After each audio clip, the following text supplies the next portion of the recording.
Bismillahirrahmanirrahim. Assalamualaikum warahmatullahi wabarakatuh. Alhamdulillahirrahmanirrahim. Wassalatu wassalamu ala asyrafil anbiya'i wal mursalin Sayyidina wa maulana Muhammadin wa ala alihi wa sahbihi ajma'in. Qala Allah ta'ala fil Qur'anil Karim, a'udzu billahi minasyaitonir rajim. Ya ayyuhalladzina amanu taqullaha wa la tanzur nafsum ma qaddamat lighad wattaqullaha innallaha khabirum bima ta'malun. Bapak Ibu guru yang berkata Allah Subhanahu wa taala, alhamdulillah di hari ini kita bisa berjumpa di dalam kajian dasar-dasar Islam. Dan insya Allah di hari ini kita akan membahas tentang satu tema, satu bab, yaitu tentang al-ihsan. Ya. Nah, ini adalah kaitan dengan kalau kita berbicara tentang Islam. Ya, kita tahu hadis Jibril, ya, hadis paling panjang. Di dalam hadis Arba'in nomor 2 disebutkan bahwa ketika kita berbicara tentang hadis Jibril ini, ada 3 rukun agama yang perlu kita pahami bersama-sama. Yang pertama adalah Islam sebagai komitmen operasional kita. Kemudian yang kedua iman sebagai komitmen moral kita, dan yang ketiga adalah ihsan sebagai kualitas operasional kita. Ini adalah 3 hal ini harus kita miliki bersama-sama. Ya. Nah, pada kesempatan kali ini kita tidak akan membahas tentang Islam, tidak akan membahas tentang iman, tapi akan kita bahas adalah tentang ihsan. Nah, apakah yang masuk dengan ihsan dan buahnya ihsan seperti apa dan sebagainya, kita bahas di kesempatan kali ini. Next. Nah, kalau kita berbicara tentang ihsan ini, maka next lagi, langsung aja. Ya. Ketika kita berbicara tentang ihsan, maka kapan sebuah ihsan itu akan muncul? Ihsan itu kapan akan muncul? Karena 2 hal. Ihsan itu muncul karena 2 hal. Yang pertama adalah karena adanya muraqabatullah, pengawasan Allah Subhanahu wa taala. Jadi ketika kita merasa terus diawasi oleh Allah Subhanahu wa taala, maka ihsan ini akan muncul. Inilah yang Rasul sampaikan di dalam hadis Arba'in nomor 3. Apakah yang dimaksud dengan ihsan? Ihsan itu adalah anta'budallaha ka'annaka tara, fa in lam takun tara fa innahu yara. Jadi yang namanya ihsan itu adalah kamu beribadah kepada Allah seolah-olah kamu melihat Allah. Dan jika kamu merasa tidak melihat Allah, maka sesungguhnya Allah itu melihat. Jadi muraqabatullah ini akan menyebabkan ihsan itu muncul. Ya, jadi muraqabatullah akan menyebabkan ihsan itu muncul. Next. Yang kedua adalah setelah muraqabatullah, ihsan itu akan muncul ketika ada yang disebut dengan ihsanullah. Bahwa Allah telah berbuat baik kepada kita. Ketika muraqabatullah itu ada, maka ketika kita beribadah kepada Allah Subhanahu wa taala, maka dalam ibadah kita betul-betul ibadah itu ikhlas karena Allah. Ketika ihsanullah ada dalam diri kita, maka ketika kita beribadah kepada Allah Subhanahu wa taala, maka ibadah kita itu akan bentuk dari syukur kita kepada Allah Subhanahu wa taala. Sehingga bagaimana kita akan profesional dalam bekerja, profesional dalam ibadah, ketika 2 hal itu tidak ada, tidak mungkin.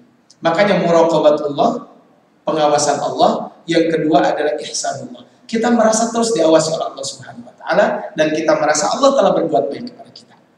Ketika muraqabatullah ada, ihsanullah ada, maka yang akan muncul adalah ihsanun niyah, yaitu motivasi kita untuk melakukan yang terbaik.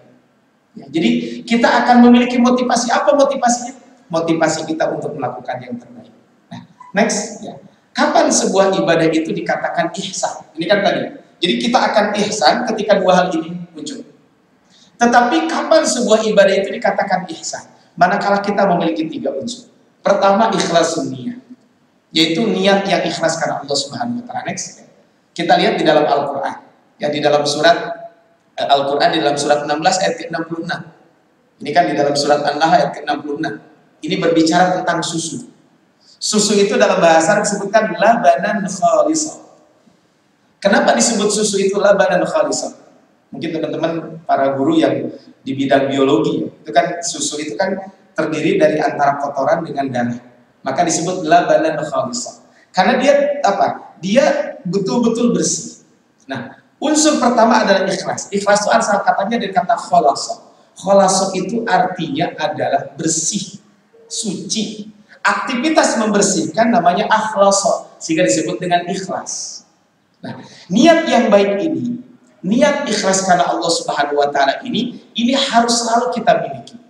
Makanya bagaimana kita akan ibadah dengan profesional kalau kita tidak ikhlas. Makanya Rasul menyampaikan dalam hadis Arba'in nomor pertama, innamal a'malu binniyat. Sesungguhnya amal kita itu tergantung daripada niat kita. Itu yang pertama adalah ikhlas. Next. Coba lihat di sini. Nah, ketika kita akan melakukan satu amal kebaikan, maka bagusnya kita mengumpulkan beberapa niat. Ketika kita hadir sekarang di halaqah ilmu seperti ini, kita hadir di acara tadabbur Al-Quran, kita hadir di kajian sirah, kita hadir di kajian dasar-dasar Islam, maka kita niatkan berbagai macam aktivitas kebaikan. Contoh, kita niat memang silaturahmi, kita niat juga thalibul ilmi, kita juga niat tilawatil Quran, kita niat untuk memperbaiki diri, kemudian mencari ridha Allah. Kalau di situ ada kotak infak, kita pun niat untuk infak. Kenapa? Karena niat saja sudah jadi pahala, apalagi kalau kita lakukan. Makanya ini penting, kita semuanya adalah ikhlas karena Allah itu adalah harus kita lakukan terus-menerus. Sehingga dalam konteks kita melakukan satu aktivitas ibadah, maka niat ini harus selalu kita lakukan. Nah, makanya kaum muslimin rahimani wa rahimakumullah, sering ada pertanyaan. Nah, apakah kalau kita beribadah, ingin mendapatkan surga, termasuk ikhlas atau tidak? Apakah kalau kita beribadah takut neraka termasuk ikhlas atau tidak? Maka next bisa selanjutnya, maka seibadah kalau kita lakukan itu termasuk ikhlas ketika dilakukan 3 hal. Pertama, kita beribadah karena takut siksa Allah. Itu termasuk ikhlas. Jadi jangan usah khawatir. Yang kedua, beramal mencari pahala untuk mendapatkan surga, itu pun ikhlas. Tapi derajat yang paling tinggi adalah ketika kita beribadah, kita beramal karena syukur kepada Allah Subhanahu wa taala. Makanya kita harus selalu melakukan ini. Niat karena Allah Subhanahu wa taala itu tidak hanya terbatas bahwa kita karena bersyukur kepada Allah. Itu derajat paling tinggi. Kita mencari pahala, kita takut siksa, itu pun termasuk ikhlas karena Allah. Itu yang pertama adalah ikhlas. Yang kedua, next. Yang kedua adalah sebuah amalan dikatakan ikhlas jika itqanul amal.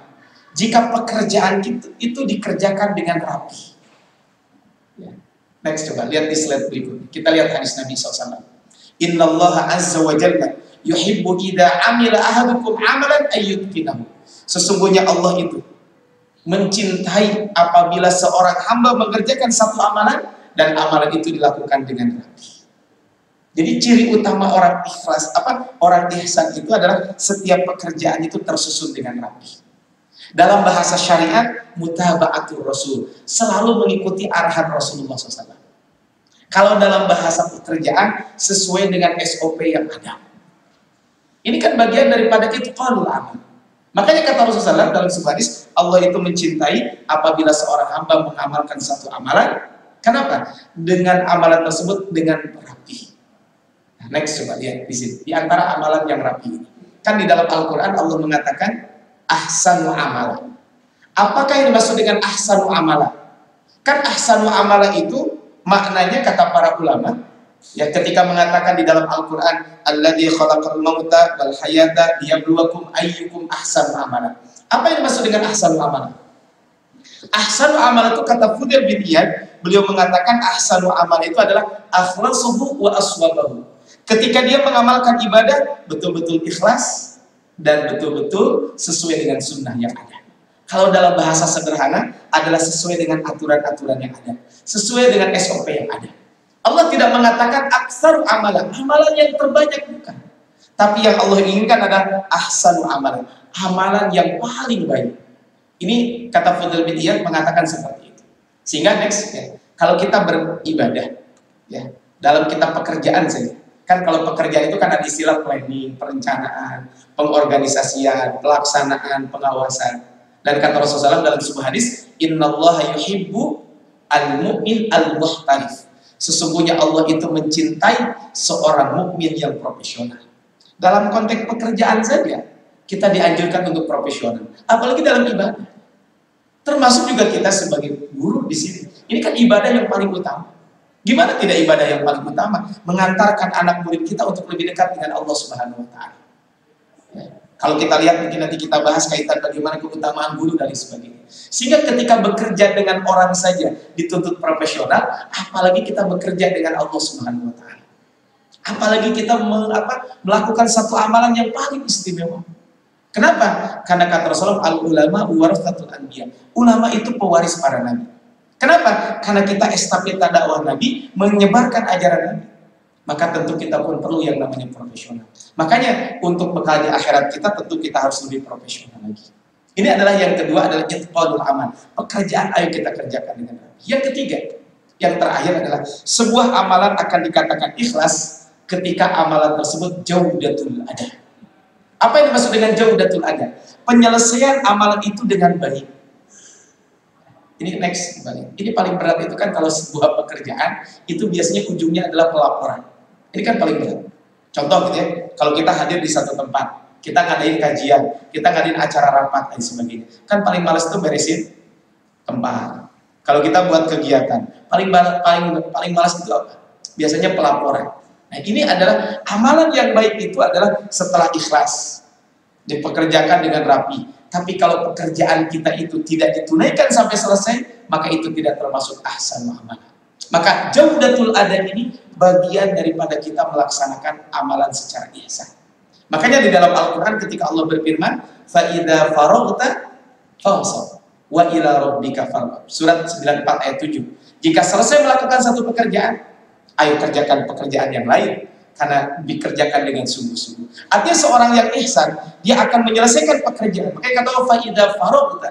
Kalau kamu selesai pekerjaan, artinya kalau pekerjaan belum selesai, ya tadi pelaporan dan lain sebagainya, berarti itu belum jaudatul ada. Makanya kaum muslimin rahimani wa rahimakumullah, para guru yang mata Allah Subhanahu wa taala, 3 amalan ini penting buat kita semuanya. Yaitu apa? Ikhlas karena Allah, kemudian adalah itqanul amal, kita kerjakan dengan rapi, kemudian jaudatul ada. Mari kita kerjakan pekerjaan ini sampai selesai dan penyelesaian pun paling baik. Kata Rasul mengatakan dalam sebuah hadis, innamal a'malu bil khawatim. Amal kita itu tergantung ujungnya. Awalnya baik, kalau ujungnya nggak baik, nggak bagus juga. Ketika ngajar bagus di awal, tapi pas giliran pelaporan nggak bagus, itu juga kurang bagus dalam konteks ini. Sehingga next, inilah yang disebut dengan ihsanul amal. Next lagi, ya. Apa yang dimaksud dengan amal yang terbaik? Itu adalah amal yang terbaik itu adalah jika kita memiliki 3 unsur ini. Al-Imam An-Nawawi menyebutkan di dalam hadis Arba'in nomor ke-17.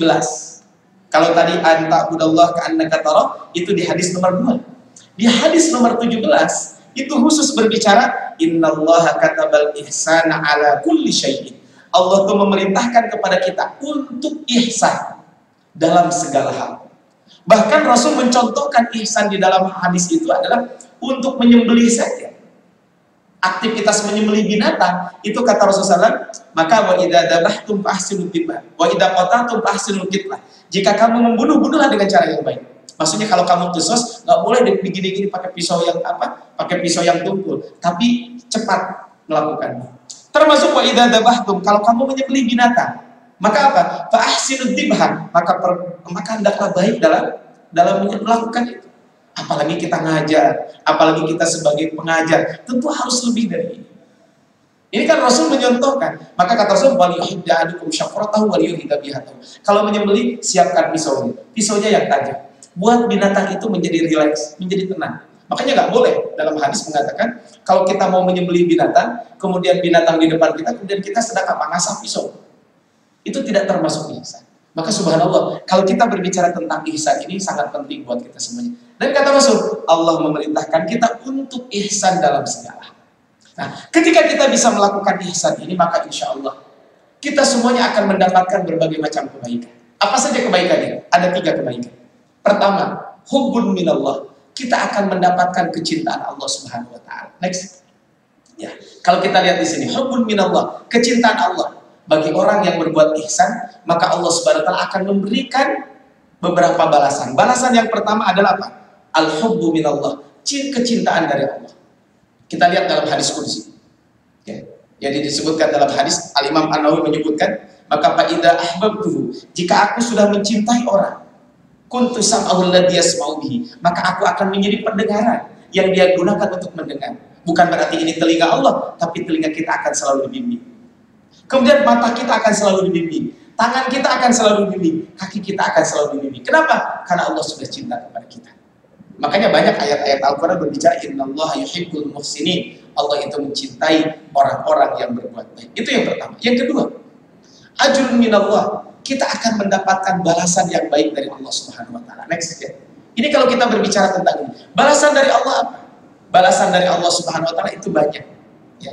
Kata Allah Subhanahu wa taala dalam surat 55 ayat ke-60, hal jazaa'ul ihsani illal ihsan.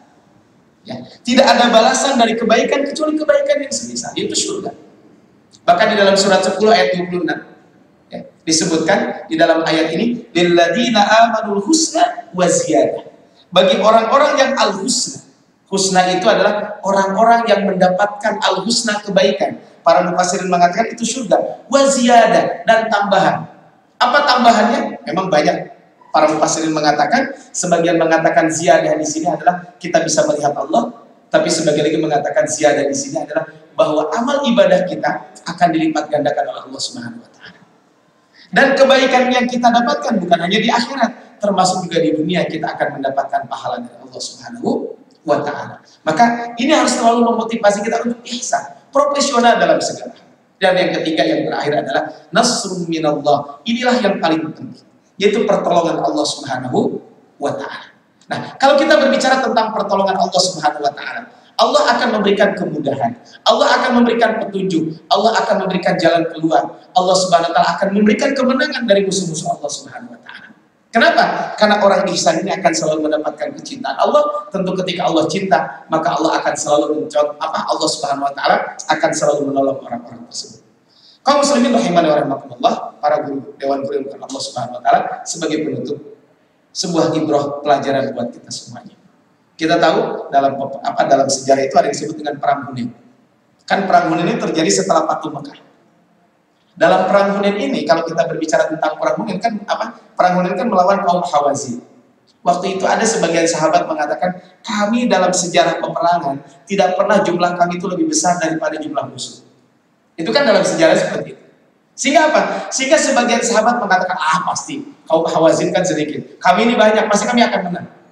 Sehingga ketika itu yang dilakukan oleh para sahabat Nabi SAW adalah hanya bertumpu pada jumlah yang besar, bukan bertumpu pada kualitas dan iman. Ini juga menjadi pelajaran buat kita. Ada saya mah udah ngajar udah puluhan tahun, apalagi bab ini mah sudah expert, sudah paling jago. Sehingga tanpa persiapan dari sebagainya. Kemudian ketika terjadi peperangan tersebut, kaum muslimin datang ke daerah Hunain tersebut, maka ketika sampai di daerah Hunain, apa yang terjadi? Kaum muslimin kocar-kacir ketika itu. Kenapa kocar-kacir? Karena ketika itu, ya, ternyata kaum Hawazin mereka lebih siap. Bahkan ketika itu Rasul sampai mengatakan, wahai para sahabat, kembali ke sini, ayo kumpul. Tidak ada satupun, kocar-kacir semuanya. Kenapa? Karena tadi mereka tidak mempersiapkan diri. Next, sehingga kalau kita lihat di sini, ketika kita berbicara tentang ini, maka setelah itu Abbas menyuruh para sahabat, waktu itu yang berbayat di Bayatul Ridwan. Itu ketika terjadi sulh Hudaybiyah. Maka ketika itu dan orang-orang Ansor dikumpulkan, kemudian setelah itu ditata dengan rapi, ya tadi itqanul amal tersebut. Kemudian setelah itu maka kaum Hunain itu akhirnya dikalahkan oleh kaum muslimin ketika itu. Jadi kaum muslimin yang rahmat Allah Subhanahu wa taala, para dewan guru yang rahmat Allah Subhanahu wa taala, maka ihsan ini sangat penting buat kita semuanya. Maka sebagai PR buat kita semuanya ke depannya adalah kira-kira ya apa yang akan kita lakukan kaitan dengan ihsan ini. Ikhlas karena Allah, kemudian itqanul amal kita kerjakan dengan rapi, dan yang ketiga adalah jaudatul adab. Marilah kita sama-sama mempraktekkan ini semuanya. Apapun tugas yang Allah berikan kepada kita, apapun pimpinan yang berikan tugas kepada kita, apapun yang diberikan tugas kepada kita, mari kita laksanakan semuanya karena Allah Subhanahu wa taala. Kemudian kita setelah itu juga kita kerjakan dengan secara rapi, dan pekerjaan itu mari kita selesaikan sampai di penghujung pekerjaan ini. Jangan sampai di perjalanan kita justru pekerjaan ini tidak dikerjakan dengan sempurna, dan akhirnya siapa yang rugi? Tentu kita semuanya. Makanya pentinglah yang namanya ihsan ini. Sekali lagi, marilah kita sama-sama mempraktekkan ihsan ini dalam kehidupan kita sehari-hari. Mungkin silakan para dewan guru membuat perencanaan-perencanaan, kemudian juga nanti mengevaluasi sendiri dan sebagainya. Dan tentu itu semuanya adalah harus kita kerjakan sampai selesai. Fa idza faraghta fansab wa ila rabbika farghab. Barakallahu fikum. Assalamualaikum warahmatullahi wabarakatuh.